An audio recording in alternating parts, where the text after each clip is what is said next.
Hi, I'm Allison and I am the applicant. I'm Lily Wilson, and I'm a friend of Allison's, and I am a English major. I'm Jana Smith, and I'm also a friend of Allison's and former co-worker at a preschool. In Seattle. Seattle. So we've all read the article, and I guess my first reaction was, I'll say before I even started reading the article, I was thinking,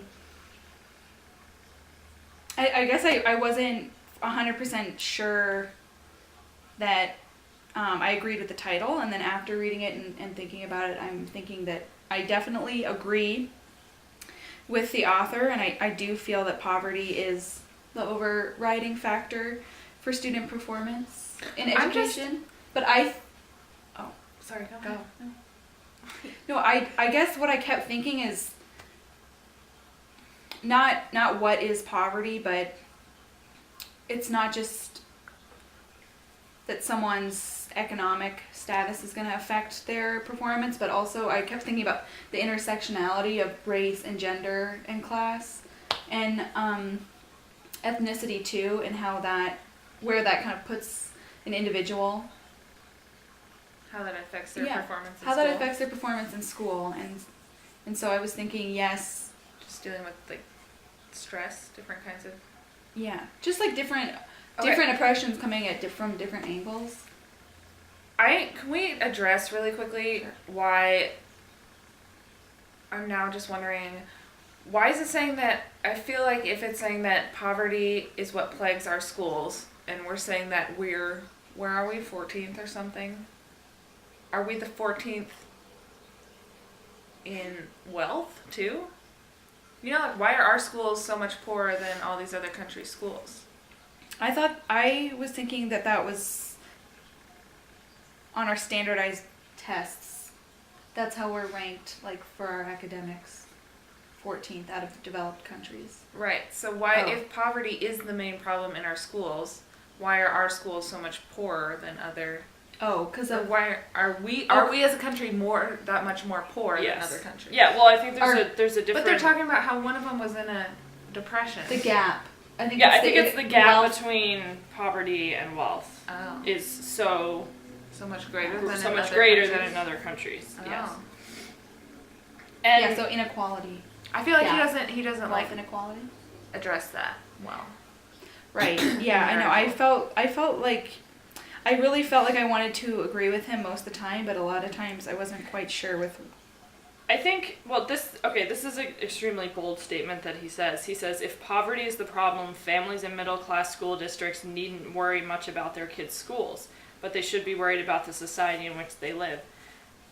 I think the basis for that argument is true, but I think everyone needs to be not worried about their school system, but making sure that everything is up to par. Just because you live in a middle to upper class community, it doesn't mean that your school is necessarily going to be up to par. I mean, and he says that teachers aren't the problem, but I don't think that you can rule out teachers completely as the problem. I think that our system spits out these teachers who want to go into teaching, but there's no possible way to weed out all of the quote-unquote bad teachers. Yeah. And there's no real incentives for good teaching. Really talented, intelligent people necessarily. Exactly. I mean, not that teachers aren't really talented, intelligent people. Obviously they are.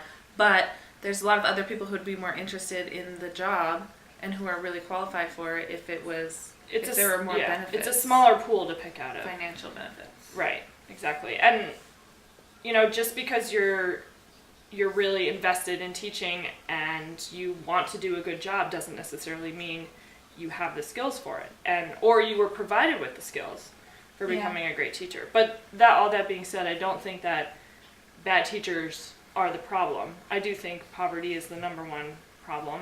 Yeah. But I also think it has to do with parenting as well. I think a lot of kids would do much better in school if they were given a support system from their families, which can come from any socioeconomic background, not just from poverty. It can come from wealth as well. Parents can be completely out of the picture. Yeah, checked out. Right. And checked out, and their kids have no kind of self-discipline. They Yeah, don't learn so- any discipline. Is that what he's saying about poverty? Is that the reason poverty is the problem is because the families aren't involved? No, No. I don't think he says that. He the doesn't article- necessarily bring up families. I think he states the direct correlation between children living in poverty and their level of success in our public school system. And I guess to go back to what you're saying about the bad teachers, I think that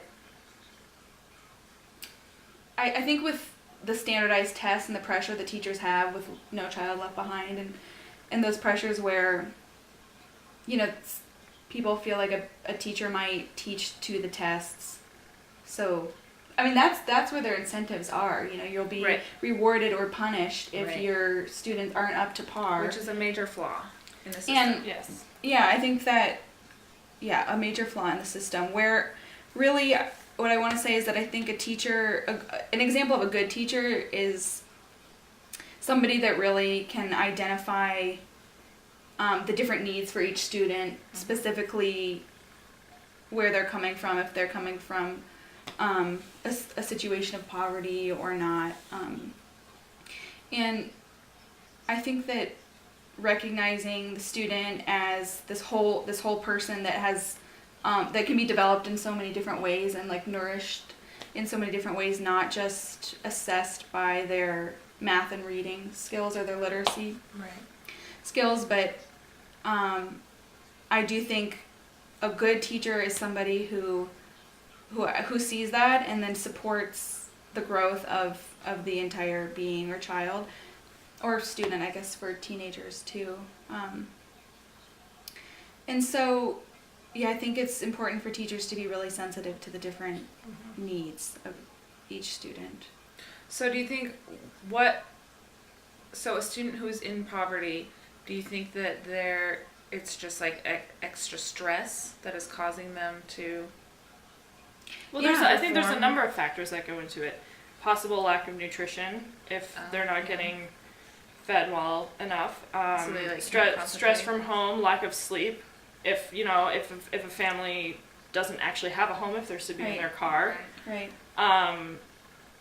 Family, if the parents are arguing, that doesn't really Or have to do with- parent. Or No, it can't. It's If having there's issues. if there's Stress money at home. problems, it causes stress and people will argue. Yeah. Like Mhm. I think that's fair.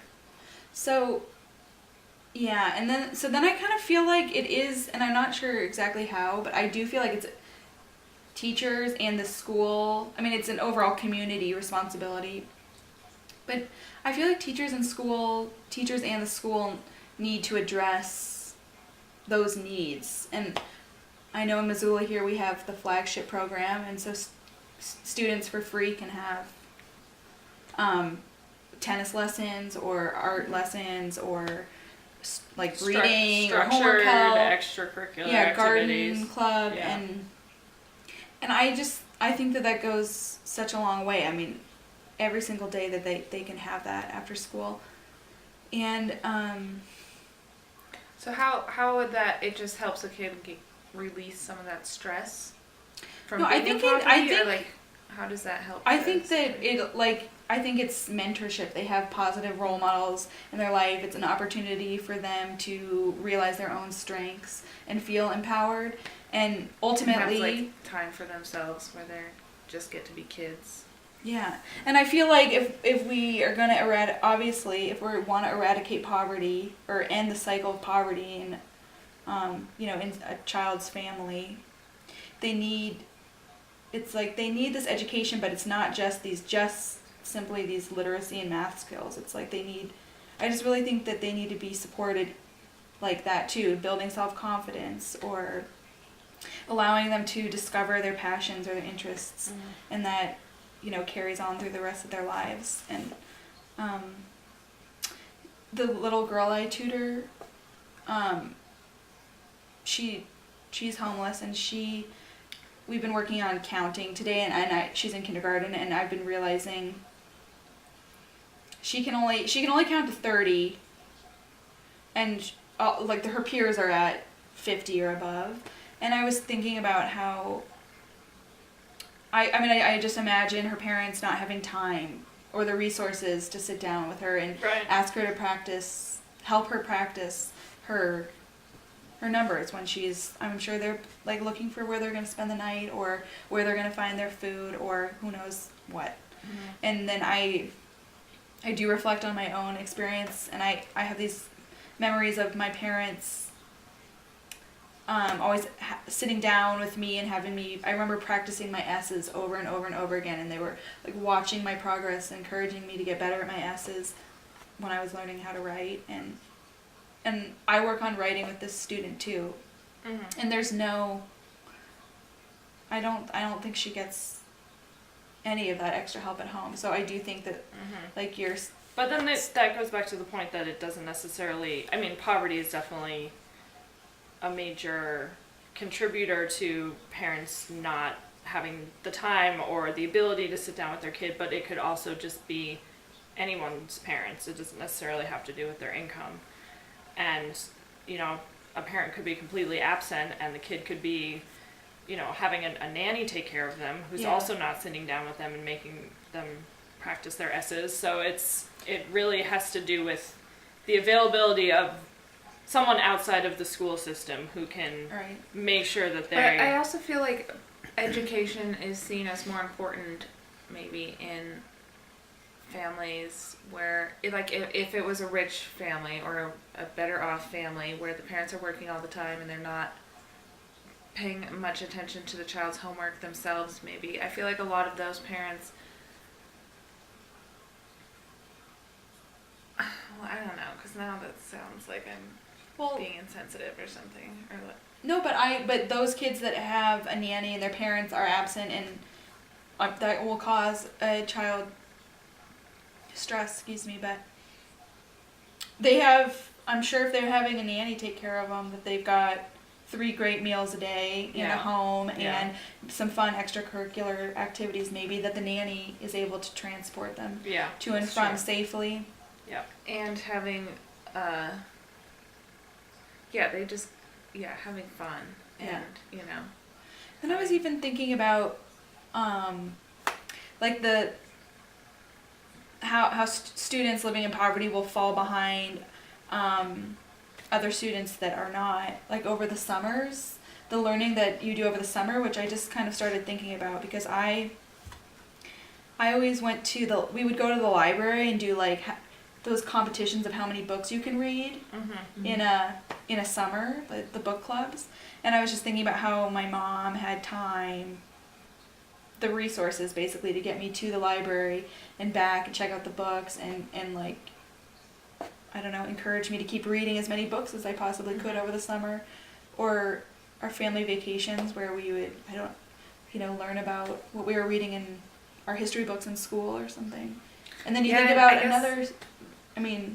and a lot of that does come just from the luxury of not having to worry about having enough money to buy food and having the money to pay rent and, other bills, and just being able to spend time with your kids and kind of relax. Yeah,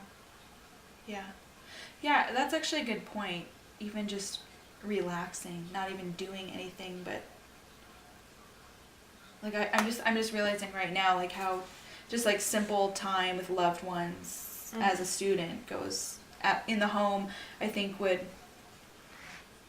is really important, and that if you're not getting at that, I can see how that's just one aspect of poverty that I think would affect your performance in school. And if all your time spent with your parent was your anxious, stressed out parent, who was worried about other things all the time,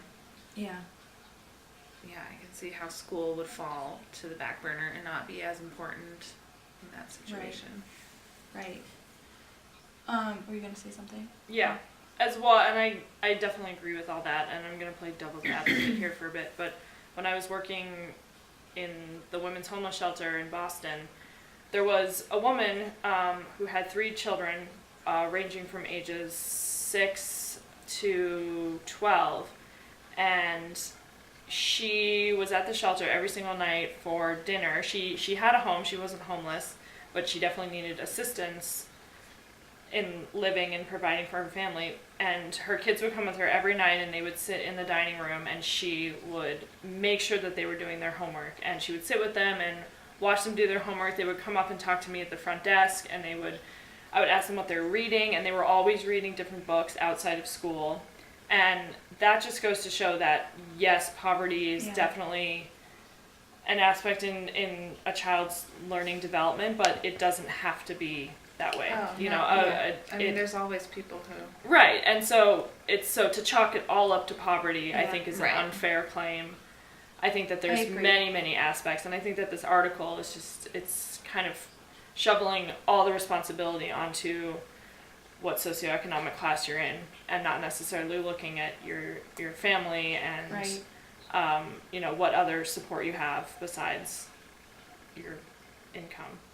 No, I think that's a really good point, because we've been kind of saying people living in poverty, I feel like we're kind of, we are generalizing people in poverty, and it really is kind of like othering these other people. And that's like we were talking about the charter schools. That's a lot of those parents that you see in the charter schools seem like they are really devoted to trying to get their kids into like a good school. They seem like it's like they really number care. One. And a lot of that, if you're in poverty, you want something better for your kids. Yeah, I'm sure. It's like, hey, I didn't get a good education. I really want you to get a good education. Yeah. So I guess. That's a good point. Well, I guess it's important to say or recognize that I don't think we meant because somebody doesn't have the resources to get their child to the library on a summer day doesn't mean that they wouldn't want to if they could. Doesn't mean that I'm sure most people want to do that. Yeah, like you said.